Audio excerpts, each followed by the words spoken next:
Siswa tidak ada yang bergerak. Tangisan keluarga mantan siswa Dikmaba TNI AD tahun ajaran 2022 pecah setelah upacara pelantikan dan pengambilan sumpah prajurit Bintara Muda usai yang berlangsung di lapangan upacara Rindam Iskandar Muda Matai Aceh Besar. Sebanyak 174 Bintara Muda dilantik dan diambil sumpah setelah mengikuti pendidikan pertama Bintara atau Dikmaba Tentara Nasional Indonesia Angkatan Darat selama 5 bulan.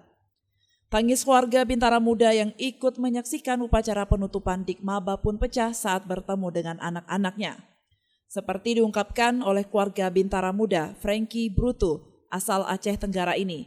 Meski berasal dari keluarga petani, Frankie Brutu dari kecil sudah bercita-cita ingin menjadi abdi negara. Hal tersebut diucapkan oleh Abdul Brutu, orang tua dari Frankie, saat bertemu anaknya sesaat setelah dilantik menjadi Bintara Muda berpangkat Sersan 2 atau Serda. Kami dia bisa menegara berguna sama orang tua, itulah yang utama. Inspektur Kodam Iskandar Muda, Brigjen TNI Niko Fahrizal, selaku Inspektur Upacara pada penutupan Dikmaba TNI AD 2022, berharap agar nantinya para prajurit yang telah dilantik ini kembali ke masyarakat dan tidak mengecewakan masyarakat. Irdam juga mengapresiasi atas perjuangan yang telah dilalui oleh mantan siswa Dikmaba selama mengikuti pendidikan. Mereka semua benar-benar tekun dan bersemangat.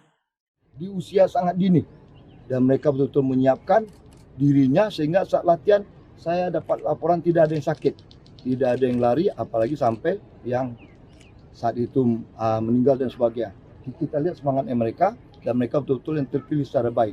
Harapan kita ke depan, mereka betul-betul bisa berbakti. Jangan mengecewakan rakyat yang sudah mempercayakan mereka menjadi tentara, menjadi gardanya negara. Usai dilantik dan diambil sumpah, Irdam Iskandar Muda juga melakukan pestiju atau tepung tawar terhadap prajurit muda yang merupakan adat tradisi Aceh. Dari Aceh Besar, Lala Nurmala melaporkan untuk Puja TV Aceh.